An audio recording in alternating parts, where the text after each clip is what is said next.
This video contains mature themes, strong language, and adult content. Viewer discretion is advised. The views and opinions expressed by the participants are solely their own and do not necessarily reflect those of the producers or affiliated entities. Some scenes may be reenacted or dramatized for educational, cultural, or narrative purposes. Parental guidance is strongly recommended.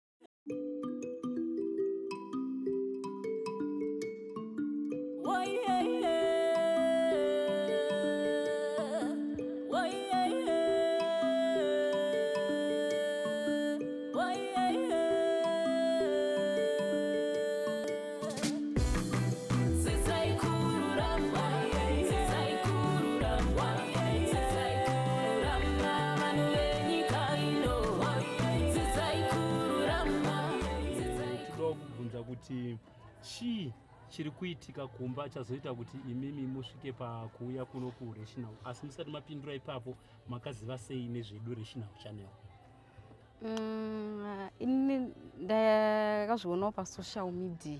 Isusu mazuva takatanga kugara nababa Juju, bajuju vaiswera pamba maSundays tichienda kuchechi, asi mazuva ano vangova kuti weekend yachona havachabatike, kana kuchechi kwacho vangoti ndiri kubuda ndiri kumboenda kwakati nebasa. Isusu Rational Channel hatikurudziri zvedu bishi kana mhirizhonga tiripo pakuti vaviri vanenge vatadzirana vataurirane vayanane.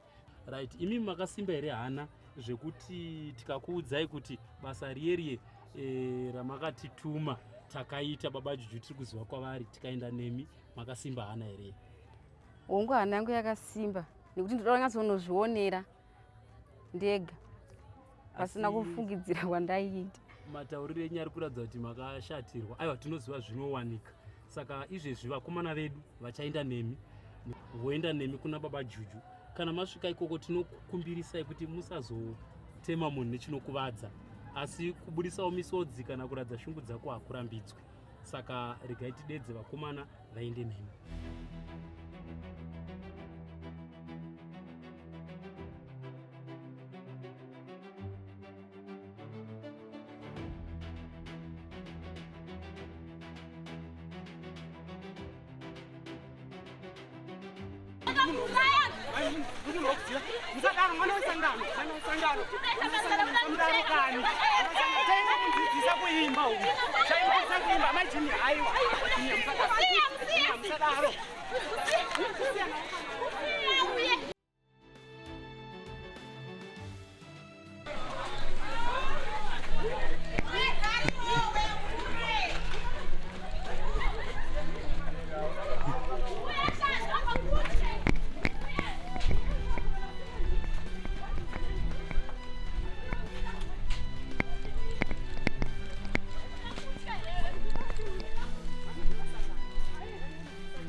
Mukadzi wangu ndokuda singaiti.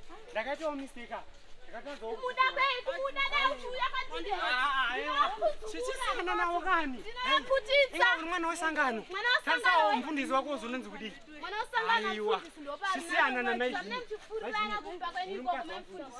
Majuni.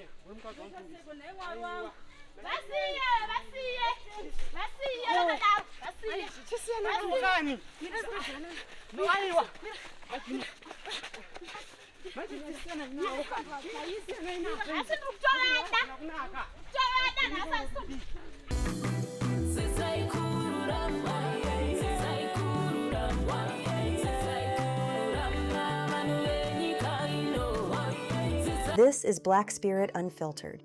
From November and December 2026, we plan to begin supporting schoolgirls in Zimbabwe with access to sanitary pads, especially in rural schools where this support may be needed most. If you are a teacher, school representative, parent, community leader, or you know a school where girls are struggling to access sanitary products, please let us know. Send us the name of the school, the location of the school, and approximately how many girls may need support. Email rationallivingchannel@gmail.com or contact +2 637 7101 6016. We are gathering information now so we can begin identifying schools ahead of the planned support starting from November and December 2026. And if you support what Black Spirit Unfiltered is trying to do, please subscribe to the channel and share this message. Growing the channel helps us reach more communities and build a stronger platform for projects like this. Black Spirit Unfiltered. Beyond the conversation, we want to make a difference.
This is Black Spirit Unfiltered.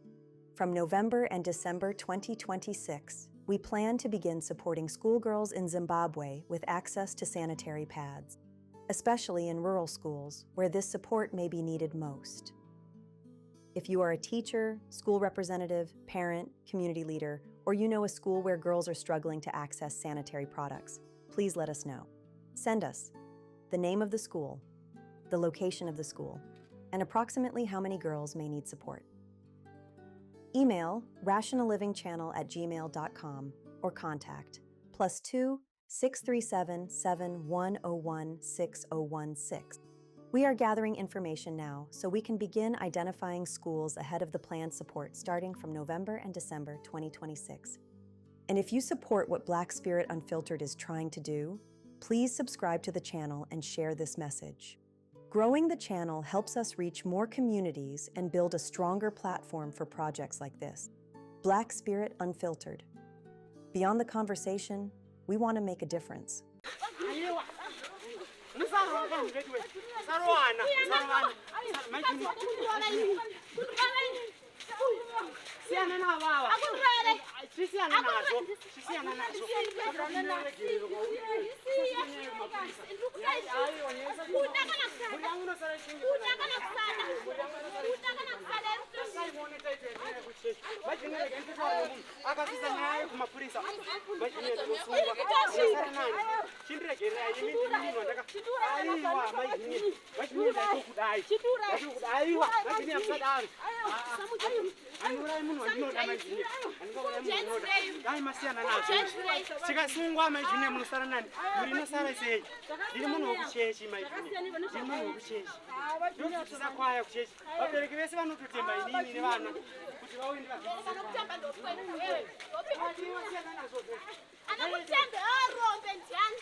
Nezvaitika zvinofunga kuti nemurume wangu toenda tinogariswa kwamufundisi ndikwanise kugarisana nemurume wangu zvakanaka. Ondiudza pati umukanganisira ndogadzirisa. Kana andiudzawo nemurume wake kuti handichada tongoitawo muvhoni neupenyu hwangu.